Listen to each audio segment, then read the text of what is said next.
த Lord Jesus. உங்கள் இருதயம் காத்திருக்கட்டும் கர்த்தருக்காக மட்டும். நாம் அநேக உறவுகளுக்கு காத்திருந்து நம் வாழ்வில் அநேக காரியங்களை இழந்து இருக்கலாம். நம்மிடம் நன்மைகளை பெற்று நமக்கு அவர்கள் மீண்டும் நன்மை செய்யாமல் போயிருக்கலாம். நல்லவர்கள் என்று நம்பினவர்கள் நயவஞ்சமாக நம்மை ஏமாற்றி இருக்கலாம்.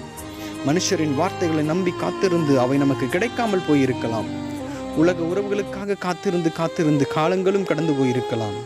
ஆனால் உறவுகளை, கர்த்தருக்கு காத்திருக்கும் நாம் ஒருபோதும் எதையும் இழந்திட மாட்டோம் என்பதை நினைவில் வைப்போம். இழந்ததை எல்லாம் தேவன் மீட்டு தருகிறவராக நம்முடன் இருக்கிறார் என்பதை மனதில் வைப்போம். ஆமென். God bless you. கர்த்தருக்கு காத்திரு, அவர் இருதயத்தை ஸ்திரப்படுத்துவார். திடமனதாய் இருந்து கர்த்தருக்கே காத்திரு. ஆமென். கர்த்தருக்கு காத்திருப்போம், வெட்கப்பட்டு போவதில்லை. நிச்சயமாய் முடிவு உண்டு, நம்பிக்கை வீண் போகாது. கர்த்தருக்கு காத்திருப்போம்.